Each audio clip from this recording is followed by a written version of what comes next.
샬롬, 하나님이 주신 이 복된 날 말씀과 동행하시는 행복한 날이 되시기를 주님의 이름으로 축복드립니다. 다 같이 기도하겠습니다. 참 좋으신 아버지 하나님 감사드립니다. 이 복된 날 하나님께서 우리에게 이 새벽을 주시고 또한 이 날에 하나님의 귀한 말씀을 주심에 감사를 드립니다. 우리가 말씀 앞에 설 때에 그 말씀 앞에 순종하게 하시고 말씀이 우리의 삶을 얼마나 풍요롭게 하는지 오늘 깨달아 알 수 있도록 이끌어 주시옵소서. 행하실 주님을 찬양하며 살아계신 예수 그리스도의 이름으로 기도드립니다. 아멘. 네, 오늘 함께 보신 말씀은 출애굽기 2장 1절부터 17절까지의 말씀 되겠습니다. 하나님이 이 모든 말씀으로 말씀하여 이르시되 나는 너를 애굽 땅 종되었던 집에서 인도하여 낸 네 하나님 여호와니라. 너는 나 외에는 다른 신들을 내게 두지 말라. 너를 위하여 새긴 우상을 만들지 말고 또 위로 하늘에 있는 것이나 아래로 땅에 있는 것이나 땅 아래 물속에 있는 것의 어떤 형상도 만들지 말며 그것들에게 절하지 말며 그것들을 섬기지 말라. 나 네 하나님 여호와는 질투하는 하나님인즉 나를 미워하는 자의 죄를 갚되 아버지로부터 아들에게로 3, 4대까지 이르게 하거니와 나를 사랑하고 내 계명을 지키는 자에게는 1000대까지 은혜를 베푸느니라. 너는 내 하나님 여호와의 이름을 망령되게 부르지 말라. 여호와는 그의 이름을 망령되게 부르는 자를 죄 없다 하지 아니하리라. 안식일을 기억하여 거룩하게 지키라. 엿새 동안은 힘써 내 모든 일을 행할 것이나 일곱째 날은 내 하나님 여호와의 안식일인즉 너나 내 아들이나 내 딸이나 내 남종이나 내 여종이나 내 가축이나 내 문 안에 머무는 객이라도 아무 일도 하지 말라. 이는 엿새 동안에 나 여호와가 하늘과 땅과 바다와 그 가운데 모든 것을 만들고 일곱째 날에 쉬었음이라. 그러므로 나 여호와가 안식일을 복되게 하여 그날을 거룩하게 하였느니라. 내 부모를 공경하라. 그리하면 내 하나님 여호와가 내게 준 땅에서 내 생명이 길리라. 살인하지 말라. 간음하지 말라. 도둑질하지 말라. 내 이웃에 대하여 거짓 증거하지 말라. 내 이웃의 집을 탐내지 말라. 내 이웃의 아내나 그의 남종이나 그의 여종이나 그의 소나 그의 나귀나 무릇 내 이웃의 소유를 탐내지 말라. 신앙생활의 최대의 적은 하나님 중심이 아닌 나의 중심이 될 때, 즉 하나님의 말씀을 인본주의로 바라보는 시각입니다. 그래서 오늘 20장의 말씀에는 하나님이라는 이름과 또한 4절의 말씀을 보면요, 너를 위하여라는 말씀이 대조적으로 나오고 있죠. 그래서 하나님은 이스라엘 백성들을 출애굽하게 하신 이후에 그들에게 10계명의 언약을 주시면서 그들 삶의 중심이 그들 자신이 아닌, 조금 다르게 말씀드리면 그들의 필요에 따라 자신의 소원을 들어줄 것 같은 우상들을 만들거나 또한 가족과 이웃을 사랑하는 삶이 아닌 오직 자신의 만족을 위해 남의 것을 빼앗고 또한 성을 착취하고 죽이거나 하는 삶을 살아가지 못하게, 그래서 하나님께서 원하시는 하나님 중심주의, 이런 삶을 살아갈 수 있도록 이끄시기 위해 십계명을 통해서 그들의 언약을 맺고 계시죠. 그런데 십계명을 대하는 우리의 생각은 이것은 구약시대 출애굽 때 주신 것이므로 물론 그 계명을 지키려고 노력하는 것은 마땅하지만 그렇지 못해도 되지 않을까라는 생각을 가지게 될지 모르겠습니다. 그런데 신명기 5장 3절의 말씀을 보면요, 우리 말씀을 좀 같이 봤으면 좋겠습니다. 네, 신명기 5장 3절인데요. 그 말씀에 보면 이렇게 말씀하죠.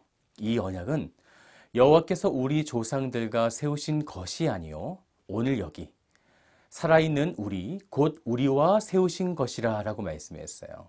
이 십계명은 과거에 살았던 사람들에게만 주신 것이 아니라 오늘 이 시대를 살아가고 있는 우리들에게 세우신 언약이라는 것입니다. 그렇기에 우리는 하나님이 주신 계명을 힘써 지켜야 하는 것이죠. 하나님은 오늘 본문 말씀에 보니까요, 10개의 계명들을 주셨는데 1계명부터 네 번째 계명까지는 하나님과 수직적인 관계에 있는 계명을 주셨어요. 그리고 5계명부터 10계명까지에는 주변에 있는 사람들을 사랑하는 것, 이렇게 해서 총 10개의 계명을 우리들에게 주셨죠. 어느 날 예수님에게 한 율법사가 찾아왔어요. 그리고 이렇게 질문합니다. 율법 중에서 어느 계명이 가장 큽니까? 라고요. 그때 예수님께서는 이 10계명을 근거해서 마태복음 22장 37절의 말씀을 보면요. 내 마음을 다하고 목숨을 다하고 뜻을 다하여 주 너의 하나님을 사랑하라. 네, 이렇게 말씀하셨어요. 바로 1계명부터 4계명을 말씀하시면서 이것이 크고 첫째 되는 계명이다라고 말씀하셨던 거죠. 유대인들은요, 성전에서 예배 드릴 때에 바로 이 말씀을 신앙 고백으로 삼았었어요. 이것을 가리켜서 쉐마라고 말합니다. 원어를 보면 좀 이렇게 돼요. 목숨이라는 표현은요, 호흡, 생명이라는 말이고요. 뜻이라는 표현은요, 생각, 지각이라는 뜻으로 마음속 깊이 이해하고 느낀다라는 표현이에요. 원어를 풀어보면 이렇게 되는 거죠. 나의 전 인격이 하나님을 마음으로 깊이 받아들이면서 나의 호흡을 통한 생명을 가지고 하나님을 사랑하라 라는 뜻이에요.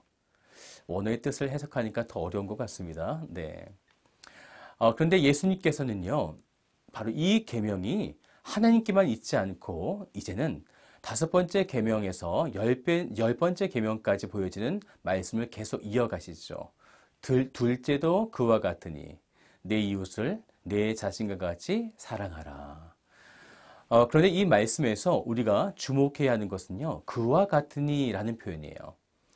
하나님을 사랑하는 것과 이웃, 형제를 사랑하는 것이 같다라는 것입니다. 여기서 같다라는 표현은요, 원어를 보니까 힘이 같다, 그리고 권세가 같다, 모양이 같다, 두 개가 똑같은 것이다 라는 것을 말해주고 있는 거예요. 그러면 하나님과 그리고 예수님께서 이 10계명을 통해 사람들에게 무엇을 보여주시려고 했던 것일까요? 10계명의 의미를 우리가 좀 생각해 봐야 하는데요. 하나님이 이스라엘 백성들을 출애굽시키시면서 가나안 땅에 데리고 가고 있어요. 이것은요, 하나님이 지금 자신의 왕국을 만들고 계시다라는 거죠. 당신이 택한 백성들을 당신께서 약속하신 땅에 보내셔서 그들에게 하나님의 그 율법인, 하나님의 법인 10계명을 주시면서 주권을 세우시고 하나님을 사랑하는 것과 더불어 같은 형제를 하나님 사랑하듯이 똑같이 사랑하는, 그러니까 모두가 다 사랑하는 하나님이 꿈꾸시는 나라, 바로 천국을 그들에게 보여주고 계시다는 거예요.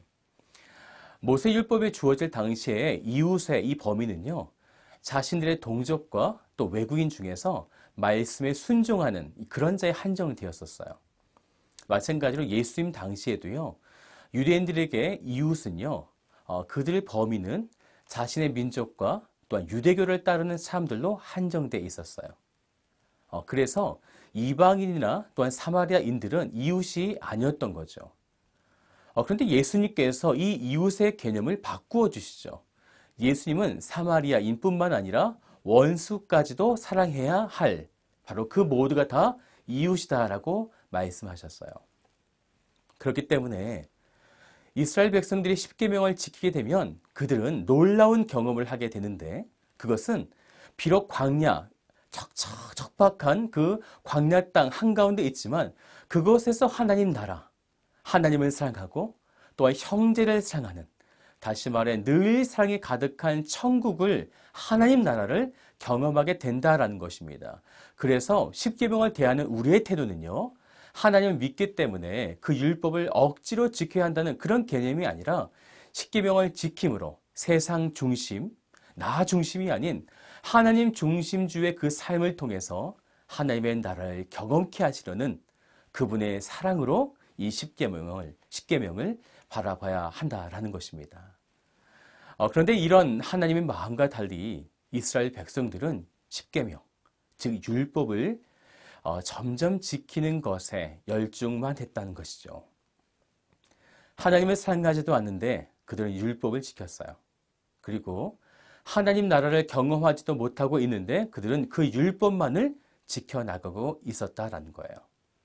그렇다면 우리는 하나님이 십계명을 주신 또 다른 이유가 있음을 깨달아야만 합니다. 그것은 십계명, 율법을 지킴으로 천국에 갈 수 없다는 것이에요. 왜냐하면 그 어떤 사람도요, 이 십계명, 율법을 완벽하게 지킬 수가 없기 때문이에요. 그래서요, 로마서 3장 20절 말씀을 보면 그러므로 율법의 행위로 그의 앞에 의롭다 하심을 얻을 육체가 없나니 율법으로는 죄를 깨달음이니라 라고 말씀했어요. 십계명 앞에 선 우리들은요, 이렇게 고백해야 되는 것입니다. 우리는 이 법을 다 지킬 수 없습니다. 저는 이 율법들을 다 지킬 수 없는 전적으로 타락한 사람, 무능한 사람입니다. 나에게는 이 계명을 다 지키지 못해 죄가 여전히 내 안에 있음에도 오직 하나님께서는 당신의 은혜로 나를 구원하신 그분의 긍휼하심과 사랑으로 나를 구원하여 주신 천국이 내 안에 있습니다 라고 우리는 이 십계명 앞에서 이렇게 선포해야 하는 것입니다. 사랑하는 여러분, 이것을 통해 주시고자 했던 하나님의 마음이 품어지기를 원합니다. 그리고 주의 계명을 지킴으로 이 땅에서 하나님을 사랑하고 이웃을 사랑하는, 그리고 모두가 다 사랑할 수 있는 천국을 경험하시는 여러분들이 되시기를 주님의 이름으로 축복드립니다. 다 같이 기도하겠습니다. 참 좋으신 아버지 하나님 감사드립니다. 오늘 십계명의 말씀을 우리에게 주심에 감사를 드립니다. 이 말씀을 통해 우리가 하나님을 경험하게 하시고 천국이 어떤 것인지를 누릴 수 있도록 주님께서 붙잡아 주시옵소서. 우린 연약해서 절대로 율법을 지킴으로 천국에 갈 수 없는 존재들임을 고백합니다. 오직 하나님의 은혜로 우리를 이끌어 주신 주님, 이제 십계명을 통해서 우리가 하나님께서 행하시고자 했던 하나님의 마음이 무엇인지를 깨달아 알 수 있도록 주님께서 붙들어 주시옵소서. 감사드리며 살아계신 예수님의 이름으로 기도드립니다. 아멘.